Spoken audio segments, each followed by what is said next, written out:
Middle east के कुछ जरूरी अपडेट और दुनियादारी की कुछ और खबरों के अलावा इस वीडियो में हम अपने देश की थोड़ी सी राजनीति पर भी बात करेंगे। दरअसल 5 राज्यों में विधानसभा के चुनाव थे। आज आखिरी दौर की वोटिंग हो चुकी है। एग्जिट पोल सामने आ चुका है। किस राज्य में किसकी सरकार बन रही है, सारी डिटेल आपको इस वीडियो में हम बताएंगे। लेकिन पहले आपको मिडिल ईस्ट के कुछ अपडेट बता देते हैं। अमेरिका इजराइल से कुछ खबरें आ रही हैं, वो भी आपको जल्दी से बताने की कोशिश करते हैं। उसके बाद जाइएगा नहीं, भारत की राजनीति से जुड़ी इन खबरों को भी जरा सुनकर जाइएगा। पश्चिम बंगाल, असम और केरल जैसे राज्यों में एग्जिट पोल आने के बाद सरकार किसकी बन रही है, सबसे ज्यादा नजर पश्चिम बंगाल पर है। क्या ममता दीदी एक बार फिर से वहां पर अपनी सरकार बना रही है या फिर बीजेपी ने ममता दीदी के गढ़ में सेंध लगा दी है? क्या हुमायूं कबीर जो बाबरी मस्जिद बना रहे थे उनकी वजह से बीजेपी पश्चिम बंगाल के अंदर सरकार बनाने में कामयाब हो पाएगी? सारी चीजें आपके सामने डिटेल से रखेंगे, लेकिन पहले हेडलाइंस मिडिल ईस्ट की। सबसे पहले बात स्टेट ऑफ हॉर्मुज की कर लेते हैं। आप सभी को मालूम है कि स्टेट ऑफ हॉर्मुज इस वक्त ईरान के कब्जे में है। ईरान हर गुजरने वाले जहाज से टैक्स वसूल रहा है और आगे भी ईरान यही प्लान कर रहा है कि जो भी जहाज स्टेट ऑफ हॉर्मुज से गुजरेगा उससे हम पैसे लेंगे। अभी जो जहाज गुजर रहे हैं वो डॉलर में पेमेंट कर रहे हैं या फिर चीन के युआन में पेमेंट कर रहे हैं।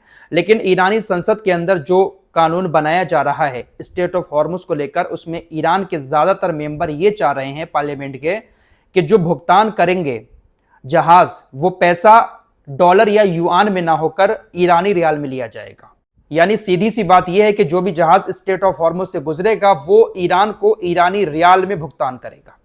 ईरान ना तो डॉलर लेगा और ना ही चीनी युआन लेगा। ईरान का मकसद ये है कि ऐसा करने से हमारा जो पैसा है वो काफी मजबूत हो जाएगा। दरअसल ईरान की करेंसी बहुत ज्यादा डाउन जा रही है, इसीलिए ईरान की संसद ने इस कानून को बनाने के साथ इस तरह का फैसला लिया है। ईरान पूरी तरह से यह तय करके बैठा हुआ है कि स्टेट ऑफ हॉर्मुज को अब खोलना नहीं है, जो भी जहाज गुजरेगा उससे पैसा वसूलना है। फिलहाल ईरान ईरानी रियाल में ही भुगतान करने की बात कर रहा है। फिलहाल अमेरिका की नाकेबंदी भी अभी समुद्र में जारी है। अमेरिका इस बात का दावा तो कर रहा है कि नाकेबंदी हमारी कामयाब हो रही है, हम ईरानी जहाजों को ईरानी बंदरगाहों पर नहीं पहुंचने दे रहे हैं। लेकिन दोस्तों कई सारी मीडिया रिपोर्ट्स इस बात का दावा कर रही हैं कि ईरान अमेरिका की नाकेबंदी को चकमा देकर अपने जहाज निकाल रहा है। लगातार हम आपको सारी खबरें बता रहे हैं। पाकिस्तान ने जो कुछ किया वो भी हम आपको बता चुके हैं। पाकिस्तान तकरीबन 3000 कंटेनर ईरान के अपने पोर्ट से निकाल चुका है। जब से अमेरिका ने ईरान की नाकेबंदी शुरू की है, तकरीबन 3000 कंटेनर जो चाइना से आए थे वो कराची पोर्ट पर पड़े हुए थे। पाकिस्तान ने टिरकों के जरिए 6 रास्तों से वो 3000 कंटेनर ईरान तक पहुंचा दिए हैं।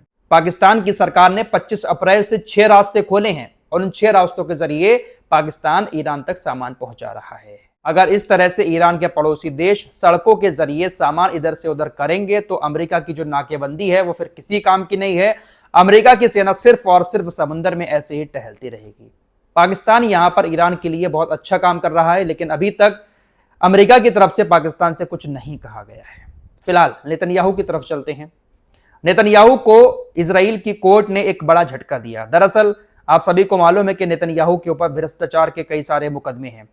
आज भ्रष्टाचार के मुकदमों में सुनवाई हुई थी, कई घंटे की सुनवाई थी, लेकिन बेंजामिन नेतन्याहू ने अपनी टीम से, वकीलों की टीम से यह रिक्वेस्ट करवाई अदालत के सामने कि यह सुनवाई थोड़ी सी कम की जाए। अगर 3 घंटे की सुनवाई होना है तो इस सुनवाई को तकरीबन आधा 1 घंटे का कर दिया जाए, आधे से भी कम कर दिया जाए। लेकिन इजराइल की कोर्ट ने बेंजामिन नेतन्याहू की इस रिक्वेस्ट को रिजेक्ट कर दिया। बेंजामिन नेतन्याहू ने अपनी सुरक्षा का हवाला देते हुए यह मांग की थी, लेकिन इजराइल की अदालत ने बेंजामिन नेतन्याहू की इस रिक्वेस्ट को रिजेक्ट कर दिया। मैं फिर से कहूंगा दोस्तों, जब तक प्रधानमंत्री की कुर्सी पर बेंजामिन नेतन्याहू है तब तक तो शायद कोर्ट रियायत बरत रहा है, लेकिन जैसे ही चुनाव होने के बाद कुर्सी जाएगी, बेंजामिन नेतन्याहू की मुश्किलें बढ़ती हुई नजर आएंगी। अपने देश के चुनाव पर बात करूंगा, लेकिन एक खबर आपको अमेरिका की और बता देता हूं। अमेरिका के हाथ एक बड़ा खजाना लगा है। यूएस जियोलॉजिकल सर्वे ने 28 अप्रैल 2026 को एक स्टडी पब्लिश की है, जिसमें इस बात का दावा किया गया है कि अमेरिका ने तकरीबन 23 लाख टन लिथियम की खोज कर ली है। अमेरिका ने अपालाचियन माउंटेन में लिथियम का एक विशाल भंडार खोज निकाला है। अमेरिका ने ये जो 23 लाख टन लिथियम की खोज की है, इसको अभी माइंस करके निकाला जाएगा, खुदाई की जाएगी। हालांकि यह दावा कर लिया गया है कि तकरीबन 23 लाख टन लिथियम है, और यह लिथियम इतना है जितना अभी अमेरिका के अंदर खपत हो रही है, उसके हिसाब से यह लिथियम तकरीबन 328 सालों तक अमेरिका इस्तेमाल कर सकता है। अमेरिका को जितना लिथियम मिला है, इस लिथियम से तकरीबन 13 करोड़ इलेक्ट्रिक गाड़ियां या 16 लाख ग्रिड स्केल बैटरियां पावर हो सकती हैं। एक बहुत बड़ा खजाना अमेरिका के हाथ लगा है। यूएसजीएस की नई असेसमेंट में इस बात का दावा किया गया है। दोस्तों, कुदरत का निजाम तो देखिए, इसी जमीन के अंदर जिसके ऊपर हम अपना पैर रखकर चल रहे हैं, इसी जमीन में कुदरत ने सारे खजाने गाड़ रखे हैं। सोना, चांदी, यूरेनियम, लिथियम, पेट्रोलियम, सब कुछ इस जमीन के अंदर है। फिलहाल अपने देश की राजनीति की तरफ आते हैं। सबसे पहले बात पश्चिम बंगाल की कर लेते हैं। पश्चिम बंगाल ममता बनर्जी का गढ़ है। बीजेपी यहां पर सेंध लगाने की कोशिश करती है लेकिन जीत नहीं पाती है। लेकिन इस बार लग रहा है कि बीजेपी ने सेंध लगा ली है।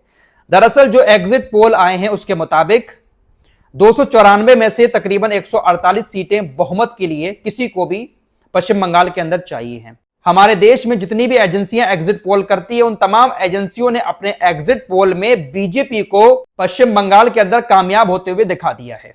एग्जिट पोल करने वाली हर एजेंसी ने तकरीबन 150 से 160 के बीच में बीजेपी को पश्चिम बंगाल के अंदर सीट्स दी हैं। हालांकि एक दो एजेंसियां ऐसी हैं जो पश्चिम बंगाल के अंदर ममता बनर्जी की सरकार को दोबारा से बना रही हैं एग्जिट पोल में, लेकिन ज्यादातर एजेंसियां बीजेपी को 150 से 160 के बीच में रख रही हैं।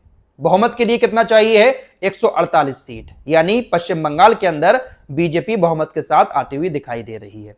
वही जो टीएमसी है उसको तकरीबन 120 से 135-40 के बीच में सीटें मिलती हुई नजर आ रही हैं। तो कह सकते हैं कि जो एग्जिट पोल आया है उसके मुताबिक पश्चिम बंगाल में बीजेपी क्या इस बार कमल खिला जाएगी? यह बड़ा सवाल है। बड़ा सवाल इस बात को लेकर भी है, हुमायूं कबीर जो बाबरी मस्जिद के नाम पर मुस्लिम वोट्स लेकर आए थे, क्या उनकी वजह से ममता बनर्जी को मुस्लिम वोट नहीं मिल पाया? एक मुद्दा जो बाबरी मस्जिद का उठाया था, कुछ लोग तो ऐसा भी कहते हैं कि यह मुद्दा बीजेपी की वजह से ही उठाया गया हुमायूं कबीर की तरफ से, ताकि बीजेपी ममता बनर्जी का मुस्लिम वोट कटवा सके।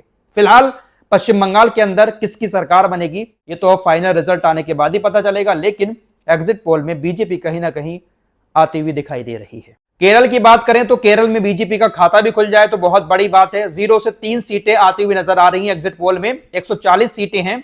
140 में से यूडीएफ तकरीबन 80 से 90 सीटें लेकर आ रही है और एलडीएफ तकरीबन 49 में से 62 सीटें लेकर आ सकती है। पश्चिम बंगाल के बाद सबकी नजर असम के ऊपर भी है। असम में भी बीजेपी का कमल खिलता हुआ नजर आ रहा है। असम में 126 सीटें हैं।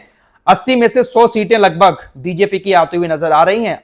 कांग्रेस की 24 से 36 सीटें आ सकती हैं और अन्य के खाते में 3 सीटें जा सकती हैं। यहां पर भी बीजेपी सरकार बनाती हुई नजर आ रही है एग्जिट पोल के मुताबिक। पौंडुचेरी की बात करें, यहां पर 30 सीटें हैं। 30 में से तकरीबन 15 से 20 सीटें बीजेपी के पास आ सकती हैं। कांग्रेस 6 से 8 सीटों पर रह सकती है और अन्य के खाते में 3 से 7 सीटें जा सकती हैं। केरल में तो बीजेपी दूर दूर तक नहीं है, लेकिन जो और राज्य हैं वहां पर सबकी नजर बनी हुई है। खासकर पश्चिम बंगाल, ये वो गढ़ है ममता बनर्जी का जहां पर बीजेपी कभी सेंध नहीं लगा पाई, लेकिन इस बार लग रहा है कि शायद बीजेपी वहां पर जीत सकती है। जितनी भी एजेंसियों ने एग्जिट पोल की हैं उसमें बीजेपी कहीं ना कहीं टक्कर देते हुए नजर आ रही है। हालांकि एक तरफा बहुमत दिखाई नहीं दे रही है, लेकिन कांटे की टक्कर पश्चिम बंगाल के अंदर दिखाई दे रही है। अब फाइनल आंकड़ा तो रिजल्ट वाले दिन ही पता चलेगा। फिलहाल इस रिपोर्ट में इतना ही। कुछ और खबरों के साथ फिर हाजिर होंगे। अपना ख्याल रखिएगा। अल्लाह हाफिज।